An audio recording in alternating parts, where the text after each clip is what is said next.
Hey guys, I'd like to elaborate this gas-powered versus diesel thing. This video isn't for everybody. I'm just going to get into the nitty-gritty from my point of view why average Joe should not be buying a diesel truck.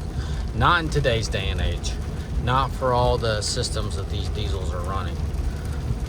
Here we go. So I'm going to do my best to compare apples to apples, or should I say a relevant comparison.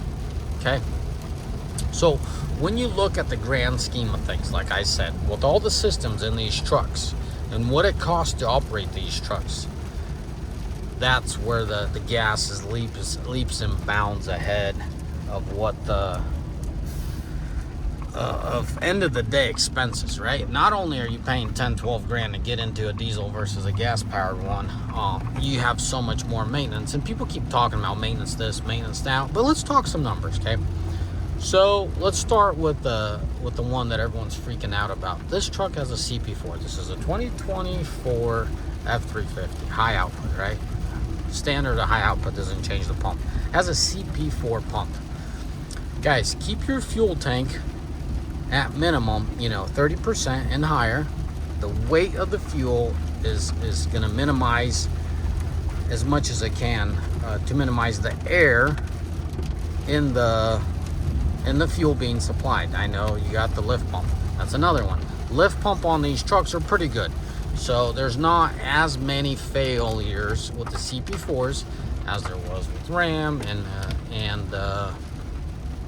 GM. But there's still plenty of them, okay? Well, guess what? The gas-powered one don't have this problem. Injectors. Once your pump goes out, your injectors go to crap. Guess what? The gas-powered one don't have that. I mean, we just spoke probably about 12 to 14,000 pounds of parts and labor right there, right? You're more than doubling your expense just to get into this truck, and there's no telling when they fail. I'm just telling you what you could do to prevent it, right? Put good quality fuel and put good quality additives. Just throw in a little bit of lubricity. American diesel sucks. This ain't European stuff. Their quality of diesel just sucks, and I struggle as a trucking company, right, or to take care to address that. But what can I do? I just put diesel additives, and so far so good. But I do have little hiccups here and there. I have no major issues, not with my Ford, my fleet of trucks. So we got that addressed. Then the big one, the after treatment, guys. This Ford's EGR cooler is actually pretty big, and it's not as expensive as the Cummins one from my research, which I'm pretty surprised. It's up top, it's easy to replace, but you get about 150,000 out of it, and you got to replace it. Average use, interstate use, 150,000 out of it. You'll have your solo, situations where one went out. I mean, I had a Cummins one go out at 76,000 miles. You have weird situations sometimes, but typically 150,000 your EGR cooler needs to go. But what you're gonna say is, well, the gas powered's not even gonna last 150,000 miles. You might be right. If you're goosing that thing every day, hauling really heavy, your gas engine won't live very long if you're revving it, bouncing off the rev limiter and just letting her eat, as a lot of people say. That might not be the fix for it. But once again, average Joe don't need that kind of crazy power, because nowadays gas-powered motors got a lot of power. For average Joe hauling his boat, his camper, and 4 times a year wherever they haul, 5 times, 10 times a year, they're not that heavy for these gas-powered motors. 14,000 pounds doesn't stress it. Would I haul with it day in and day out? No, I'd get into a diesel. But hauling my camper and my boat, you would not see me in a diesel, that's for sure. Unless I'm living out of this fifth wheel, and this fifth wheel is so massive, maybe. I'd still really look at the gas powered. Guys, I've paid the price running diesels. I don't talk about it as much as I should, but I've definitely paid dearly for running diesels. If I could, I'd be in gas powered myself, but there's a safety factor there that a lot of people don't recognize. Is the exhaust brake coming down a pass. Gas motors do not have the exhaust brake that these gas-powered or these diesel-powered motors do. That's the big catch there. But yeah, we're comparing average Joe, so he don't need that. He doesn't have that need. The average guy just drives his truck to work, and if that, some of them keep their trucks parked and they drive them on the weekend to haul their side-by-sides and quads and whatnot. And yeah, hopefully that answers that question. Now, another one that's really expensive is maintenance, just general maintenance. You know, this truck has what, 4 gallons of diesel motor oil. The gas-powered one has what, 1.5, maybe 2. I think you're just under 2 gallons on the gas-powered. So your oil bill's in half, your oil filter's about the same. But there's a diesel filter, right? Diesel filters, I've tried 10,000, it was a waste of money and time. I've tried 15,000 in this truck, still a waste of time and money. I'm gonna go up to 20,000, so I'll follow up on that video in another one, what I found and what I've gathered. What else could we talk about? What else could save you money on the gas powered? Yes, guys, diesel is pretty expensive nowadays. Those V8 gas powered motors run regular fuel. You know, I'd probably advise you to run mid-grade if you're towing, and if you're towing really heavy on a hot day, you run premium. But on the diesel, you don't have that option to go less or more, right? Well, I can't get any, well, it could always get more, but your diesel cost is the cost of premium fuel at minimum. So there you have that as well, right? When you're driving around town, guys, you're just bobtailing around town like I am right now, right? No trailer, nothing. Well, that's not very accurate. I've been towing and stuff, but I'm not going to show you any crazy data here. So the life, 10 miles, I've been towing heavy. The life of this truck, it's 13. 13 miles to the gallon, that's a lot of towing, right? Majority towing. I expect this truck getting 14 to 15 miles to the gallon around town. That's not significantly better than gas powered. It is better, but it's not significantly better. That's where I'm getting at. Towing, yes, it gets a lot better towing. The life of this truck is what, 13 for everything I use it.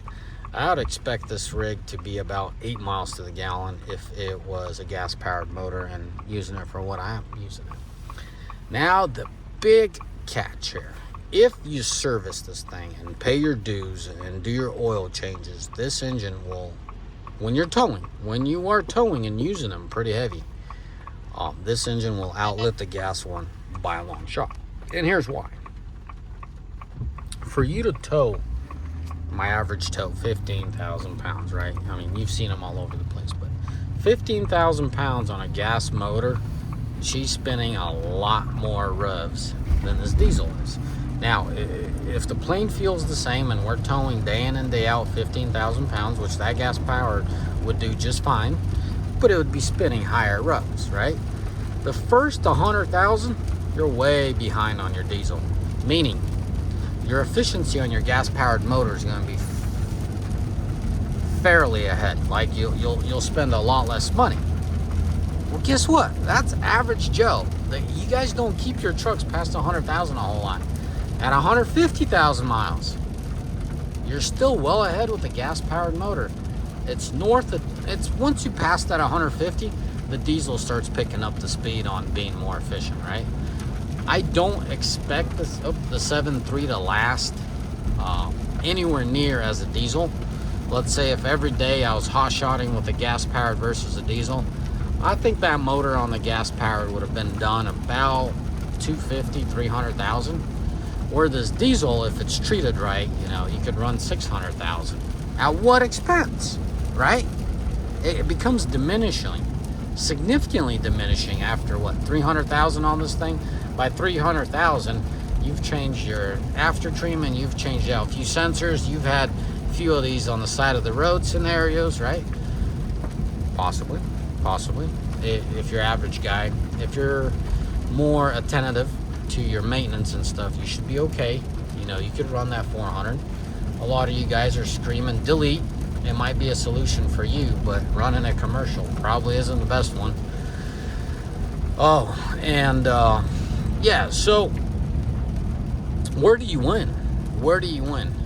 First and foremost, figure out what you need to tow and that will set the bar for you as far as safety goes. Okay, your safety is where you want. You stay alive is when you stay alive instead of unalived when it comes to certain weight.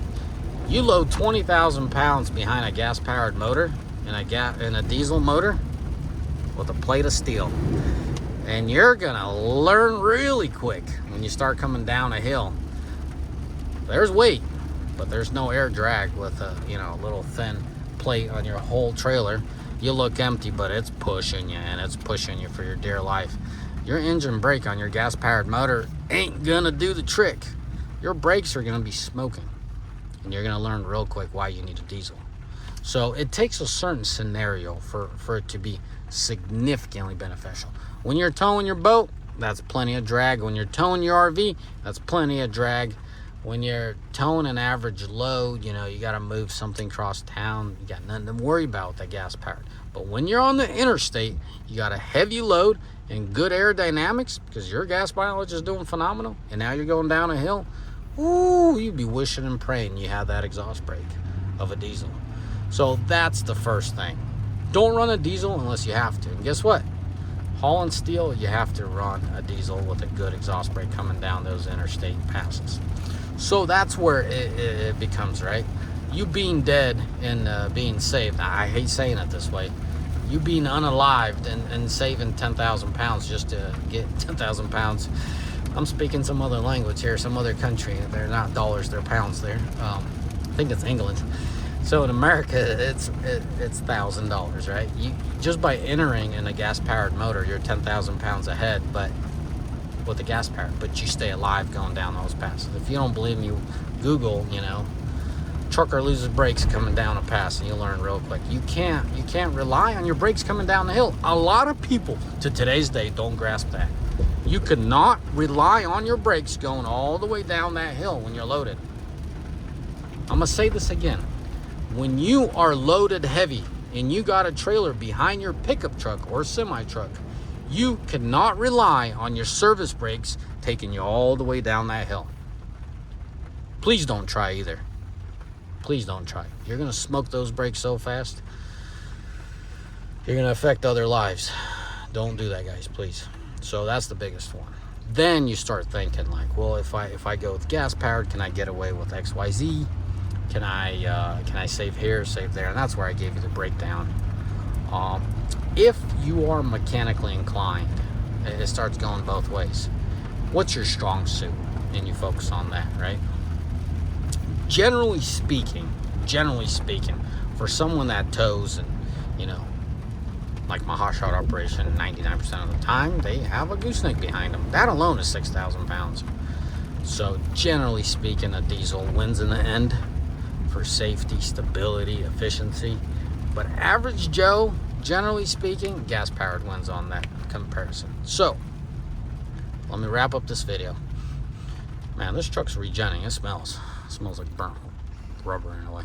So, generally speaking, this comes down to what are you using your truck? Not can you get away with a gas-powered motor, but will you be safe using a gas-powered motor? Focus on gas-powered motor. Only when you answer, can you get away with it? Are you going to be safe?